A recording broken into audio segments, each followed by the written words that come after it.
Next up, we have Snyff from Pentest Lab, and we're just going to bring him in now. And so, Pentest Lab, we've had Snyff on the Thug Crowd podcast. I've done a bunch of Pentest Lab. I highly recommend it. So some free stuff you can try, and then if you like it, you can go on. But let's get underway with the pen testing ninja mime, Snyff. Hello, everyone. Okay, I see myself now. Nice outfit, DNZ. You look very pretty. So for people who don't know what's behind me, it's like an old TV show, Dark Angel, part of it. So my name is Louis. I do like this thing named Pentest Lab, but you may have heard of it, but DNZ recommend. And today I'm going to talk about code that gets you pwned. So basically, my job is to teach people web app security or AppSec, basically. And by doing that, I'll come across a lot of bugs and how people find them, how people fix them, and how people exploit them. And I also do, like, especially during lockdown, I do a lot of code review because that's something that helped me relax, weirdly enough. So I do a lot of code review, and I came across some interesting patterns, and I wanted to share them. So that's where these talks come from. So the first one is in Golang, and that's a handler to manage when someone is uploading a file. So basically what you do is you upload a file you get the file from form file, and that's the parameter file. If you don't get anything, you get an error message with print ln, then you create a defer to close the file. So that's a way in Golang to say, like, oh, after everything is done, just clean up, call that close method. Then we're going to call IOUTL temp file and pass two arguments /temp, and that's where we want the file to go, and handler.filename, that's the name that we got from the HTTP request. If we get an error, we return, then we read everything from the file, and we copy that in the file we got from temp file. And if everything goes well, we close the temp file and we successfully uploaded the file. So that looks pretty safe, right? There's nothing like really, really bad about it. However, if you look at temp file, you can see that in the documentation, the temp file is going to create the file in the first argument, dir, and you can pass a string to say, like, okay, I want this new temp file to look something like, I don't know, file -1234-jpeg or file some random number that a temp file will pick for you something else. And you can use the start for the wildcard to decide, like, how where the random number will be put. So it looks pretty safe. And then you can use f.name to get the path of the file. The problem comes from the fact that if you use temp file and you say, like, oh, I want my file to be created in /temp, but as part of the file name, you put like a directory traversal, and you put like /start /root/foo.star.suffix, for example, the file will be created in /root/foo.something. And that's pretty surprising. Is as a developer, you thought, like, all the files are going to go in /temp, right? So that's something you need to be aware of when you're developing Golang application and using temp file. The other problem is that in Golang, let's say in most frameworks like Express or Rails or things like that, when you have a directory traversal in the file name, like we have here, the framework will just give you base name of the file name that was provided. So you can't .. your way out of that. But in Golang, it's not a framework, it's just a programming language. So they give you like the file name straight out as it was sent by the user. So that's why this kind of issue can happen. And you need to be aware about that, because if you use Express and move to Golang, you may be surprised by this behavior because you have never seen that kind of bugs before. And same if you come from like a Rails background. So here, yep. And so I reported that, and it's fixed in a recent version of Golang. So there were like a bit of back and forth with the Golang development team because we thought like, oh, that's not a pattern that we see often. That's not a big issue and stuff. But at the end, they still managed to agree and change this behavior to say like, okay, if there is the dot slash, we should probably like, that's not a bad pattern, but that's very surprising. If we look at other languages like Python, the same bad behavior. I didn't report this one yet, but I should probably do it. So if you do a temp file.name temporary file and you want it in /temp and you pass a prefix of dot slash root, your file will end up in /root. So if you think of thing like uploading a web shell somewhere, that's pretty handy. If we look at Ruby, when you pass, so the first argument is a pattern and the second one is a directory. If you pass a directory traversal as part of the pattern, it's going to remove the slash and create your file in /tmp where you wanted it. So yeah, that's kind of like surprising behaviors that I really enjoy when doing code review. And that's something where you just like fire like an IRB shell or a Python shell and you start like trying and see what works and what doesn't. And those ones are pretty interesting because that's kind of tricky bugs. And if you quickly read the code, you can't find them. You just need to go into deep understanding of the code. Another one, so that's really common. So here we have a Python application, but that could work in any language. So we're going to get an endpoint named fetch, and we're going to get a URL parameter, name it URL. And if the URL starts with pwns'd.com, we're going to fetch that data. So you can think of this as people wanted to avoid server-side request forgery. So they put this check as URL.starts with pwns'd.com. Most of the time when you're doing code review, it's not as obvious like that. You need to look in the configuration file to know like what the actual value of pwns'd.com is, because we're going to have like a global variable or something like that. But the problem is that starts with is a really bad way to validate URL, because http://trusted.pwns'd.com starts with trusted because you don't have a slash at the end of trusted. Same with https://trusted@pwns'd.com. That also starts with trusted. And you can imagine chaining bugs together. So if you, for example, have a URL that is trusted and with JWKs, you can do trusted/JWKs /file upload, or link to an open redirect to go to another server. So you link to the open redirect on the trusted server, but the open redirect allows you to go to a malicious web server. And that's why you shouldn't burn open redirect. And same for header injection. You can use that because you can potentially create a response with whatever you want in it.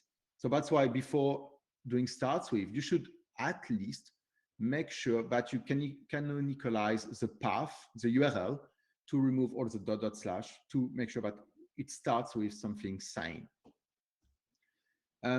Start with is bad in Ruby or is bad in any language, but sometimes it can even get nuts. So that's C#. So that's on, so when you're using .NET, and here we have a string and S, and we want to make sure that the URL starts with https:// because we want things to be secure, right?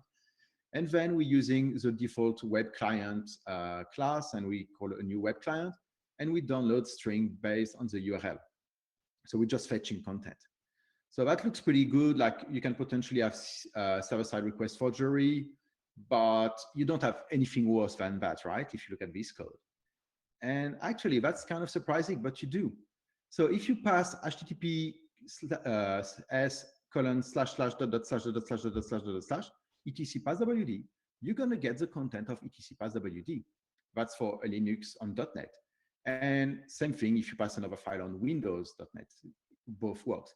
The crazy thing is that when you exploit a directory traversal on Linux, you have this limitation that all the directory in your traversal need to exist. And you don't have this limit in Windows when you're exploiting Windows. And .NET mimic the Windows behavior even on Linux. So even if you have a directory that doesn't exist in the chain of your directory traversal, it will work if you're using .NET on Linux, where with any other programming language on Linux, it won't work because that's not how it's supposed to work, right? And yeah, so that's pretty surprising. And I love these bugs.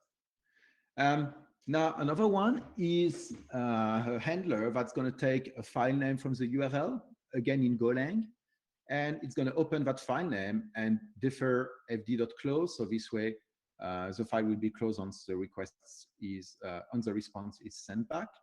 If there is an error, it's going to return like a 404, file not found. And otherwise, it's going to copy the content of the file, the content of the file fd to the HTTP response. So basically, it's just serving a file. And here we can see that we're making things secure by using path.clean, because path.clean clean, right? Cleans. So if we look at path.clean documentation, we can see that a/c, we have a lot of examples and how they're going to go through path.clean. So we can see that a/c become a/c, a/c become a/c, ../ab, ..//c, so the one before the last one become a/c. So as a developer, you look at that and you say like, that's exactly what I want. That's exactly what the security guy told me about. .. those are bad. Path.clean remove ..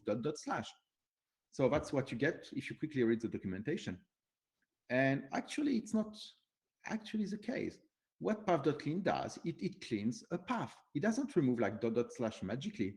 It just tries to canonicalize the path as much as it can. So if you do .. a/b, you still end up with .. a/b, because these paths are as clean as they can be for path.clean. So that's something I said in a previous talk, and someone tweeted about it. And Filippo is looking at getting this example added to the documentation, and added like some notes around security. But again, like the Golang development team is pushing back, saying like, oh, that's probably not the right thing. We probably don't want to put like security implication of every function. So you probably got a bit of time before that gets fixed everywhere. And another one is regular expression. People get regular expression wrong all the time. So let's say you have like an event listener in a HTTP, in an HTML web page, and you want to make sure that the origin of the message comes from pentesterlab.com. And you want to do that because that's the first thing when you look at how to create an event listener is check the origin. So you create a new regex with .pentesterlab.com $ because you want to make sure that the origin ends with com and nothing else. So otherwise the bad guy will be pentesterlab.com.badguys.net. And if the origin matches, you do something sensitive. So here the problem comes from host name and regular expression works really well together when you want to find bugs, because here the regex will match www.pentesterlab.com, any subdomain.pentesterlab.com, but also www.pentesterlab.com and www.pentesterlab.com, because the dot in the regular expression are wildcard, and here they have not been escaped. So that's something people already fail to understand or fail to do properly, is that if you have dots in your regular expression, you need to escape them. And sometimes you have this regular expression in a configuration file, so it's not escaped properly. So that's something you should really look into. Like that's a good way to find really cool bugs. Another one is around this little snippet that does, okay, it's an Express application, but it works in another lot of other language. You have a list of allowed domain, example.org, gmail.com, google.com, and then you fetch content from the domain. You have this handler that we say, okay, if you access /fetch, and but the value of domain to uppercase is in the list of your allowed domains, we're going to fetch the content. Otherwise, we send you a for free. And that looks pretty sane. Nothing to be worried about, right? The problem is that there was this really good blog post about someone who found a bug in GitHub, and you have characters who, when you uppercase them, change. So for example, the Turkish dotless I become an uppercase I. And gmail.com, if you register that domain and you do 2 uppercase on it, becomes gmail.com. So here you just need to register gmail.com with a I without a dot, and you're in the whitelist, and you can get your content fetched. So if you're doing bug bounty, it may be worth registering domain that kind of match the domain that you are targeting with just this kind of weird characters. So this is a list again from the same blog post, and this blog post got me thinking like, oh, this is interesting. I need to look in more depth around that. Like, that's really, really interesting. So I start digging and digging and digging. So first, you need to know that that's an expected behavior. That's the most surprising thing for me. So if you look at the Unicode documentation or our implementation guidelines, like if you're normal, you should get from like I to uppercase I, and dotless I here become uppercase I as well. And then you have like other weird behavior. But if your local are configured to be in Turkish, lowercase I become uppercase I with a dot, and lowercase I with no dot became uppercase I with no dot. So even if your system, even like this behavior will be different between two systems with different locals, between like UTF and Turkish locals. So that's really, really weird, but good bugs, like really interesting bugs to look into.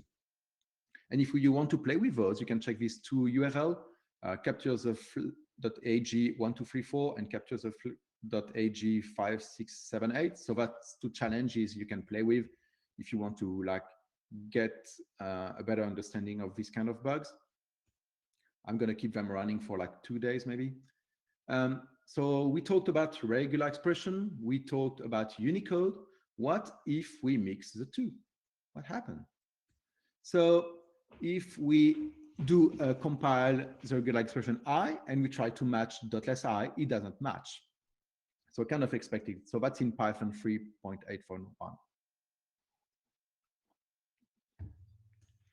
Now let's add to this regular expression re.ignore case. So basically match without taking into account the case. And this time we can see that dotless I matches I. So that's interesting. That's an unexpected or kind of expected behavior, but not certain. Now we look at other things. So if we look at uppercase S will match the long Latin S if we use re.ignore case, and the uppercase K will match the Kelvin sign if we're using re.ignore case. So that could be a good way to bypass a regular expression if the regular expression is using re.ignore case. Now we move to Ruby. And Ruby, so if you want to match, so I, the regular expression I, if you ignore case, doesn't match dotless I.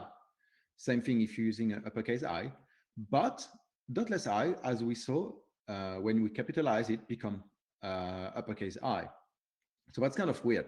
And it gets weirder, is that even if dotless I doesn't match I, if you're using ignore case, so the /I at the end here, the Kelvin sign will match uppercase K and lowercase k as well, as long as you ignore the case.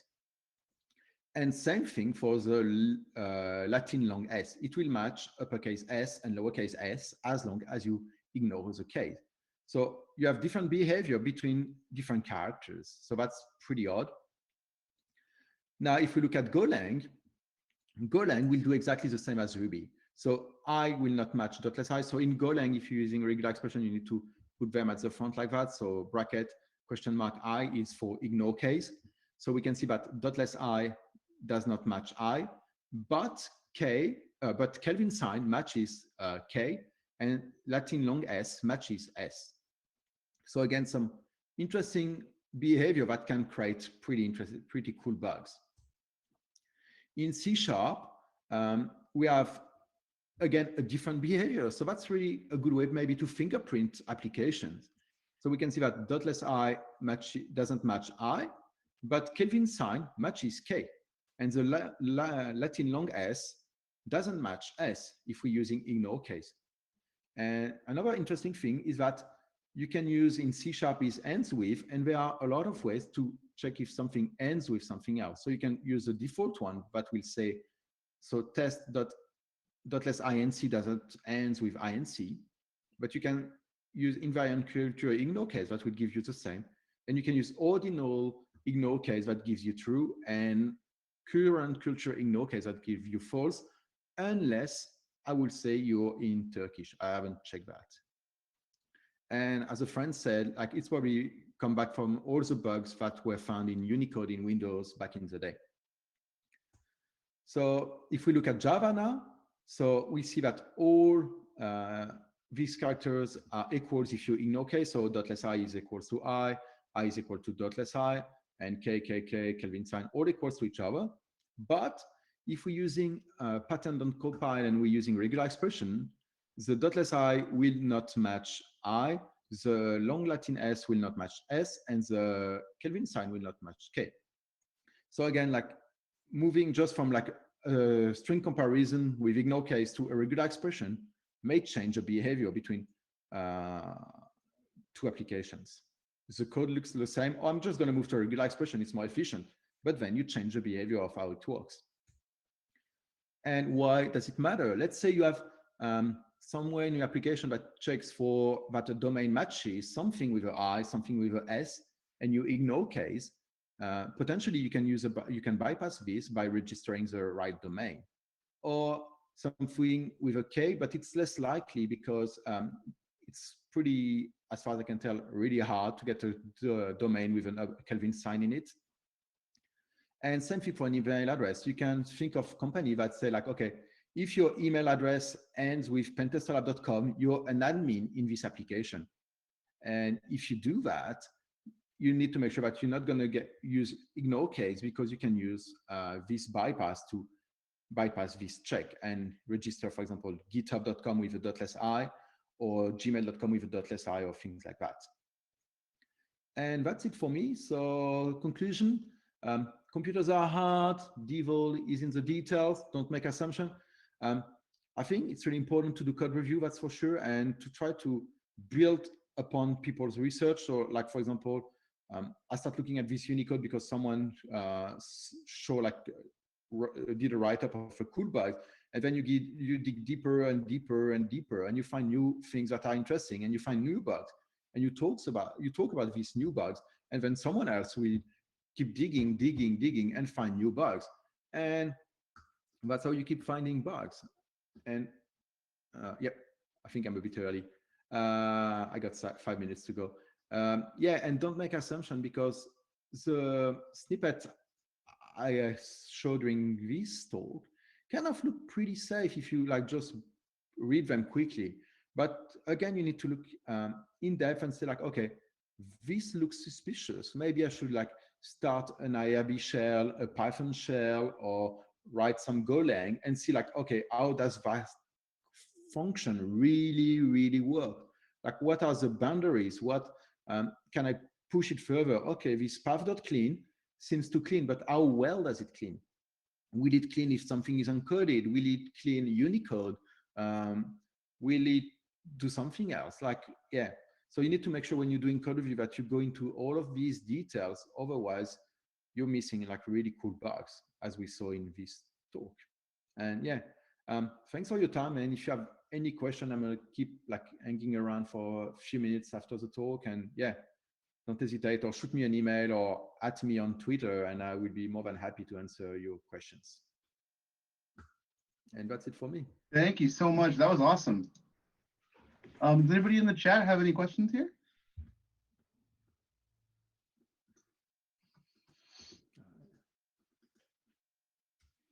Let me go back on the chat because I didn't want to have both running at the same time because I'm in Australia and internet is terrible here. Yeah. No, that's pretty cool. Yeah, as long, yeah. Oh, thanks. So yeah, so yeah.